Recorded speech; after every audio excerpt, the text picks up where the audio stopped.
주님의 이름으로 여러분 모두를 환영합니다.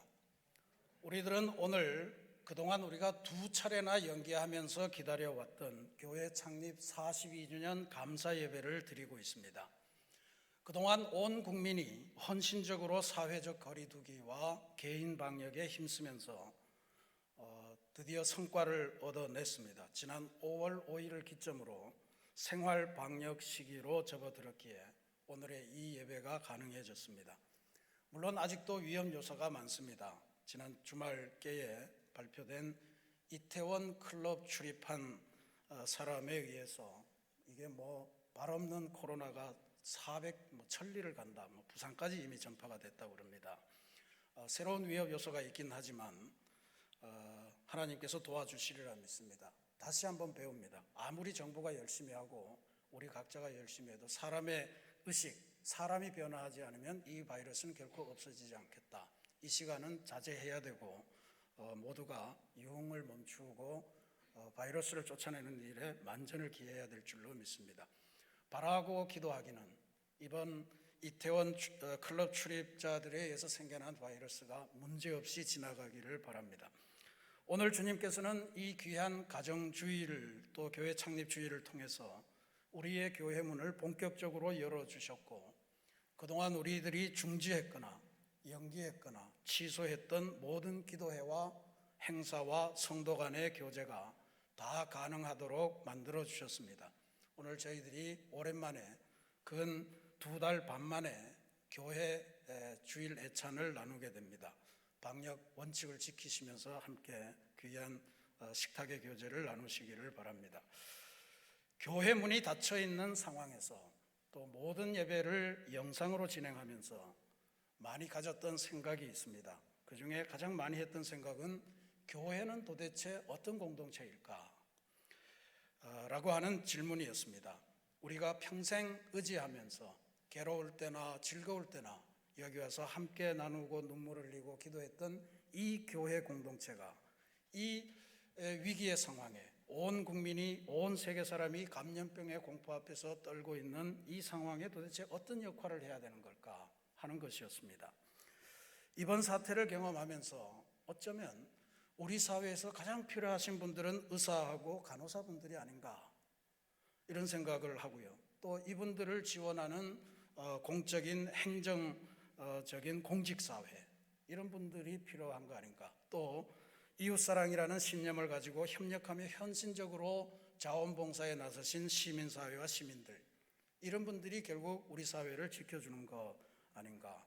그렇다면 교회와 그리스도인들은 이 안에 어디쯤에 있을까 하는 것이 제가 가졌던 질문입니다. 코로나19가 전 인류에게 죽음의 공포를 맛보게 했다면 교회는 당연히 의료진보다도 훨씬 더 중요한 역할과 사명을 감당했어야 맞습니다. 실제로요, 우리가 21세기에 접어들던 2001년에 9월 11일에 미국에서 9.11 테러라고 하는 엄청난 사건이 일어났잖아요.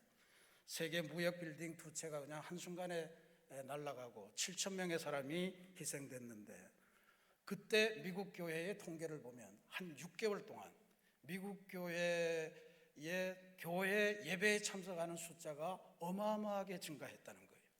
불안했으니까 다 교회로 몰려들었던 겁니다. 그런데 이번 이 코로나 사태는 9.11의 피해를 수십 배나 지금 능가하고 있는 그러한 피해 상황을 보여주고 있는데, 이번에는 안타깝게도 교회 문을 닫고 이 사태를 바라볼 수밖에 없었다고 하는 사실이 우리를 아프게 했습니다. 불안에 떠는 교인들과 시민들을 교회에 와서 기도하게 못하고 가정에 붙들어둘 수밖에 없는 그러한 상황이었습니다.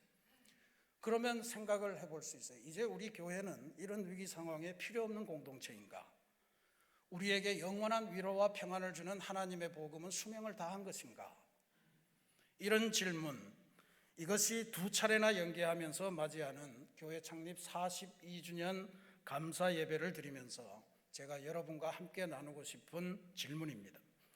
결론적으로 말씀드리면 그렇지 않습니다. 하나님의 말씀은 여전히 살아있고 활력이 있어서 좌우에 날선 어떤 것보다도 예리해서 우리의 혼과 영과 및 관절과 골수를 찔러 쪼개기까지 하며 또 마음의 생각과 뜻을 판단하는 능력을 가진 말씀인 줄로 믿습니다. 또 예수 그리스도께서는 어제나 오늘이나 영원토록 동일하게 우리들을 보호하시고 우리들을 위로하시고 우리들을 소망으로 이끄시는 능력을 갖고 계신 부활의 주님이신 줄로 우리가 믿고 있습니다. 하나님의 말씀을 믿고 예수 그리스도를 주님으로 모시고 있는 우리 교회 공동체는 여전히 역사의 희망을 주어야 되고 줄 수 있는 능력을 갖고 있고 위로를 베풀 수 있고 구원의 기쁨을 베풀 능력이 있는 공동체임을 우리 스스로 확신하시고 이 사명을 잘 감당해 나가시기를 부탁드리겠습니다. 그런데 그걸 위해서 우리들은 갖추어야 될 요건이 있을 것 같습니다. 오늘 우리가 봉독한 느헤미야의 말씀에서 우리가 그걸 찾아보려고 합니다. 느헤미야라고 하는 사람은 바벨론 포로, 즉 이스라엘이 바벨론에게 멸망당해서 나라가 없어졌을 때 바벨론이라고 하는 이방 땅에 포로로 인질로 잡혀갔던 사람이에요. 근데 70년의 세월을 거치고 하나님이 해방시키셔서 본국으로 다 소환시켜 주셨잖아요. 그런데 그때 본국으로 가지 않고 바벨론 땅에 남아서 바벨론의 국가를 위해서 고위관직에서 일하던 관리였습니다. 평안하게 살 수 있었죠. 그런데 고향에 돌아갔던 동포들 중에서 다시 소식을 보내오는데 고향에 돌아간 사람들의 고생이 이루 말할 수가 없습니다. 절망 가운데 있습니다. 왜냐하면 성전을 지었는데 성전을 지은 효과가 나타나지 않고 있고 성벽이 다 허물어져서 이게 사람이 사는 동네가 아닌 것 같아서 전부 다 망연자실하고 있습니다 하는 소식을 듣습니다. 그러니까 느헤미야가 이 소식을 듣고 전격적으로 귀향을 결정하고 가서 이스라엘 백성들을 모아서 예루살렘 성벽을 다시 쌓으면서 민족의 회복을 주도했던 그러한 인물로 우리에게 남아 있습니다. 느헤미야라고 하는 이름의 뜻은 하나님의 위로라고 하는 뜻입니다. 그는 실제로 이름처럼 민족을 새롭게 하는 과정에서 하나님의 큰 위로를 또 큰 소망을 전달한 위대한 인물이 되었던 것입니다. 그런데 느헤미야의 이 사역의 마지막 부분, 결정 부분이 오늘 우리가 봉독한 8장이에요. 느헤미야 8장이 대단히 소중합니다. 이 8장을 통해서 오늘 위기에 빠져 있고 새롭게 세워야 되는 신앙 공동체를 위해서 가장 중요한 일이 뭔가 하는 것을 오늘 우리에게 가르쳐 주기에 이 말씀을 교회 창립 42주년 감사 예배에 함께 은혜를 나누고자 채택을 했습니다. 느헤미야가 재건에 나선 성벽 재건 프로젝트가 무슨 의미가 있는가 하는 것을 잘 보실 필요가 있습니다. 이스라엘 백성들이 바벨론 포로 생활에서 해방되어서 다 본국으로 특히 예루살렘에 돌아간 사람들이 힘을 합해서 제일 먼저 했던 일이 솔로몬의 예루살렘 성전을 재건하는 일이었습니다. 이게 바벨론의 침략으로 완전히 파괴가 됐거든요. 그런데 그래서 스룹바벨이라는 지도자와 여호수아라고 하는 대제사장의 주도하에 이스라엘 백성들이 성전을 재건을 했어요. 근데 성전을 우여곡절 끝에 재건했는데도 민족이 살아나지를 않는 거예요. 그리고 민족이 살아나지 않고 전전긍긍하는 사이에 성벽도 무너지면서 예루살렘 도성, 하나님이 세우신 평화의 도성이 완전히 폐허가 되어버렸더라. 이게 뭐냐 하면 성전을 지어도 또 성벽을 완공해도 진짜로 중요한 교회 공동체의 핵심은 뭐냐 하면 바로 그 성전 안에서 예배드리는 개개인 사람들이다라고 하는 사실이에요. 오늘 우리가 읽지는 않았습니다만 이 느헤미야서 8장 1절에 보면 일곱째 달에 이르러 모든 백성이 일제히 수문 앞 광장에 모여 라고 하는 기록이 나옵니다.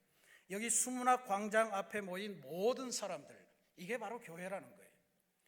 그러니까 성전을 짓는 것도 좋고 성벽을 완공하는 것도 좋은데 제일로 중요한 것은 이 성전 안에 모여서 예배드리는 사람들이 영적으로 거듭나고 영적으로 하나님을 새롭게 만나는 이 변화가 있지 않으면 민족이 다시 살 수 없다는 것을 증명해 주는 것이 바로 느헤미야서의 이 귀한 깨달음입니다. 이 사람들이 성문 앞에 모여서 이게 지금 성벽을 다 완공하고 기념식 하는 자리거든요. 그러니까 이 사람들이 여기 모여서 뭘 지금 이야기하냐 하면 우리들에게 모세의 율법책을 가져다 달라, 이 요청을 합니다. 율법 선생 에스라에게 한 요청이에요. 성전을 지어봤는데 민족의 회복이 안 되더라, 이런 이야기예요. 그러니 성벽을 지어도 마찬가지 아니겠느냐. 그럼 차이가 뭐냐? 우리가 성전을 짓고 하나님의 말씀으로 돌아가지 않았다는 얘기예요. 그러니 이제는 성벽을 완공하고 그들이 맨 처음 요청한 것이 모세를 통해서 주셨던 하나님의 성경을 우리에게 주십시오 라고 하는 요청이었습니다. 성전을 짓고 나서도 해결하지 못한 과제가 있었고요, 성벽을 짓고 나서도 또다시 해결하지 못할 과제가 있는데, 그게 뭐냐 하면 무엇보다도 중요한 것이 그 성전 안에서 예배드리는 사람, 그 성벽 안에서 살아가야 되는 사람들이 영적으로 담당해야 될, 영적으로 쌓아가야 될 영적인 성벽, 믿음의 성벽이 없으면 민족의 회복과 재건은 불가능하다는 것을 이들이 느꼈기 때문에 이 말씀을 하는 겁니다. 세상의 영적인 공격과 유혹에 흔들리지 않는 하나님을 향한 믿음의 성벽, 그것이 없이는 새 역사나 새 출발은 불가능하다는 것입니다.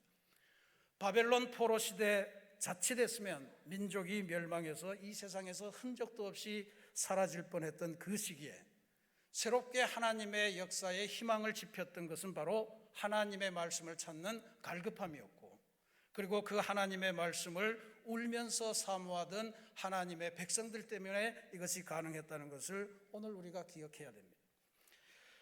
우리의 가정도, 우리의 인생도, 우리의 사업도, 우리의 자녀들도 다 마찬가지입니다.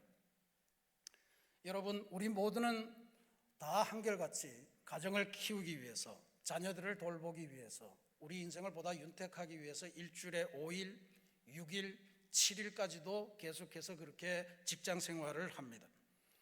이게 영적으로 비유하자면, 오늘 이 이스라엘 백성에 비유하자면 성전을 짓고 성벽을 세우고 하는 육체적인 노동을 하는 것을 의미하겠죠. 그런데 이스라엘 백성들이 오늘 우리에게 주는 것은 그것만으로 안 된다는 거예요. 우리가 7일 동안, 일주일 동안 내내 수고하면서 애쓰면서 우리의 삶이 많은 발전을 이룹니다. 월세 살던 사람은 전세 가고, 전세 살던 사람은 자기 집 갖고, 자기 집 살던 사람들은 더 아름다운 집으로 그렇게 발전해 나갑니다. 그런데 그렇게 살아간다고 해서 우리 삶에서 진정한 평안, 진정한 행복이 있습니까? 하는 질문을 하면 또 다른 대답을 하게 될 거예요. 시편 기자는 이렇게 고백합니다. 아무리 좋은 집이라도 하나님께서 친히 세우시지 아니하시면 세우는 자의 수고가 헛되다고 고백합니다.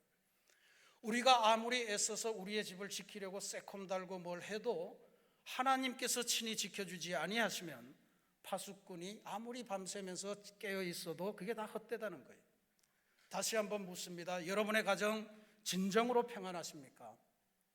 여러분의 가정에 모든 것이 다 풍족하지만 여러분의 가정에 진정으로 평안이 있습니까? 우리 가정의 핵심은 돈과 부 등의 물질적인 조건에 있는 것이 아니라 영적인 가치가 충만한가 하는 것에 있기 때문에 그것을 분명히 하셔야 될 것입니다. 그렇다면 우리는 우리 인생, 우리 가정, 우리 자녀들의 영적인 성벽, 믿음의 성벽을 쌓아주기 위해서 얼마나 많은 시간과 열정과 물질을 할애하고 있습니까? 인생의 참 행복, 참 평안, 진정으로 세상을 이길 힘, 그것은 오직 여호와께 있음을 기억하시고 하나님의 영적인 성벽을 쌓는 일에 힘을 다하시기를 바랍니다. 우리가 좀 이따 헌금 찬송으로 부르겠지만 늘봄 전영택 목사님은 그의 찬송시에서 가정을 묘사하면서 믿음의 반석도 든든하다 우리 집 즐거운 낙원이라 하는 유명한 구절을 남겼습니다. 믿음의 반석이 든든해야 우리의 집이 즐거운 천국 같은 공간이 된다는 이야기잖아요. 여러분 가정에 믿음의 반석이 다 든든하셔서 날마다 천국을 누리시는 복된 역사가 있기를 부탁드립니다. 우리 지금 막 찬송하셨죠? 우리 가정에서 가장 중요한 추억이 뭡니까? 여러분 인생에 가장 기억에 남을 추억이 뭡니까? 우리 어머님께서 나를 무릎에 누이시고 나에게 성경 이야기를 그렇게 재미나게 해주신 그 추억이 살아있는 가정이 믿음의 반석이 든든한 가정이에요. 어머님을 생각할 때마다 어머님이 땅 문제로 고민하는 것이 아니고 예수님의 살아생전에 고생하시던 것, 그 부활하신 내력, 그 모든 것들을 생각할 때 눈물 지으시던 그 광경을 떠올리는 것이 믿음의 반석이 든든한 가정인 줄로 믿습니다. 오늘 우리 특별히 신천 권사님 되신 분들 그 추억을 만들어내시기를 바랍니다. 그 추억으로 여러분 가정의 믿음의 반석을 든든하게 만드셔서 하나님의 놀라우신 역사를 감당하는 그러한 가정, 그러한 인생으로 거듭나시기를 바랍니다. 수문학 광장에 모인 사람들이 모세의 율법책을 가져다 주십시오 요청을 했더니 에스라가 가져왔습니다. 그랬더니 레위 사람들이 그것을 가지고 이제 읽는데 모든 백성이 일어나서 너무 기뻐서 일어났다고 그랬어요. 8절 말씀에 보면 레위 사람들이 하나님의 율법책을 낭독하고 그 뜻을 해석하여 백성에게 그 낭독하는 것을 다 깨닫게 하니, 낭독해주고 설교해줬다는 이야기, 해석을 해줬더니 9절 말씀에 백성이 율법의 말씀을 듣고 다 우는지라. 슬퍼서 우는 게 아닐 거예요. 이제야 우리 민족이 새롭게 일어서게 됐습니다. 이제야 내 인생이 성전 성벽을 거쳐서 진정으로 회복되는 그 길에 들어섰습니다. 감동의 눈물일 거예요. 얼마나 울어대는지. 느헤미야가 아니 오늘 우리가 이 성벽을 낙성하고 이것을 거룩한 성일에 지금 축하하러 모였는데 이렇게 울면 어떡하냐. 이제 고기도 먹고 다 잔치를 벌여야 되는데 울지 말고 하나님이 행하신 위대한 일을 인하여 우리가 전부 다 기뻐하자. 이웃 사람들 다 불러서 나눠주고 기뻐하자. 이 이야기를 할 정도였습니다. 여러분, 인생의 성전과 성벽을 완공했어도 백성들을 하나로 묶고 새로 세우는 것은 바로 하나님의 말씀을 깨닫는 과정이었음을 기억하시기 바랍니다. 우리 새신교회가 이런 교회가 돼야 됩니다. 하나님의 말씀을 온 세대가 함께 공부하고 그 하나님의 말씀을 누구와도 더불어서 함께 토론할 수 있고 그 하나님의 말씀대로 살아가려고 하는 영적인 결단이 충만한 그러한 곳이 되어야 할 줄로 믿습니다. 그래야만 우리는 세상에 위기가 처해 있을 때 여기로 오십시오. 여기에 진정으로 위기를 이길 힘이 있습니다. 자신 있게 소개해 줄 수 있는 거예요. 예수님 생각해 보십시오. 40일을 금식하시고 세례를 받으시고 광야에서 마귀에게 시험 받으실 때 무엇으로 이기셨습니까? 기적을 베푸셨습니까? 하나님의 입에서 나오는 말씀으로 마귀의 권세를 제압하고 승리하셨다는 이야기. 오늘 우리가 배워야 될 것이 바로 그것입니다. 12절 말씀에 우리가 읽지 않았지만 보면 백성들이 울다가 크게 즐거워하게 되는데 그 이유인즉슨 그들이 그 읽어 들려준 말을 밝히 알미라. 말씀이 깨달아지니까 지금까지는 주체할 수 없는 눈물이 나오는데 이제 막 기뻐지기 시작하는 거예요. 그래서 그들이 고백하는 게 뭐냐면 여호와로 인하여 기뻐하는 것이 우리의 힘입니다. 이 고백을 하는 겁니다. 우리 교회 창립 감사주의를 드리는 우리에게 특별히 중요한 말씀인 줄로 믿습니다. 여러분, 우리가 말씀을 깨침으로써 기뻐하는 그러한 공동체 인생이 되시기를 부탁드립니다. 근데 이 말씀은 복합적입니다. 하나님의 말씀 읽을 때만 기뻐하라는 이야기가 아니에요. 말씀의 비밀을 깨쳤으니 모든 삶에서 항상 기뻐하는 존재들이 되어야 된다라고 하는 것을 의미합니다. 말씀의 진리를 깨쳤으니 천국의 비밀을 알았으니 하늘 가는 길에 그 과정을 다 알았으니 우리의 삶은 기쁜 것인 줄로 믿습니다. 이 기쁨의 공동체가 바로 교회의 본질이에요. 세상이 줄 수 없는 기쁨을 누리는 거예요. 우리나라의 교회가 처음 소개될 때 이 기쁨의 공동체이기 때문에 시련을 많이 겪었습니다. 유교 문화가 엄연해서 어디 가서도 함부로 파한돼서 할 수 없는 문화였어요. 더더군다나 여성들이 어디에 가서 웃고 한다 별 이야기 다 하잖아요. 3대가 망한다는 등 별 이야기를 다 하지 않습니까? 그런데 교회라고 하는 공동체가 생겨서 양반과 상놈이 함께 웃고 어른과 아이가 함께 웃고 남자와 여자가 함께 웃고 평생 가정 안에서 부엌 안에서 숨죽여서 눈물을 삼키던 그 사람들이 교회에 와서 웃기 시작을, 기쁨을 주체할 수가 없는 거예요. 핍박이 많았지만 그래도 교회는 기쁨을 이 민족에게 선사하며 민족의 소망이 되었습니다. 식민지하의 폭압 속에서도 하나님 나라가 주실 해방을 그리면서 웃으면서 기꺼이 독립운동에 헌신할 수 있는 그리스도인들이 나왔습니다. 전쟁의 아픔 속에서도 서로를 얼싸안고 이제 하나님이 우리에게 승리를 주실 거야, 기쁨의 눈물을 함께 울렸습니다. 찬송을 했습니다. 가난이 우리들을 괴롭힐 때도 교회에서만큼은 함께 나누며 함께 섬기며 그렇게 기쁨의 찬송을 불렀던 것이 우리들의 교회의 역사입니다. 심지어요, 우리들을 극단적인 공포로 몰아가는 죽음의 공포, 이것들도 몰아낸 것이 교회였어요.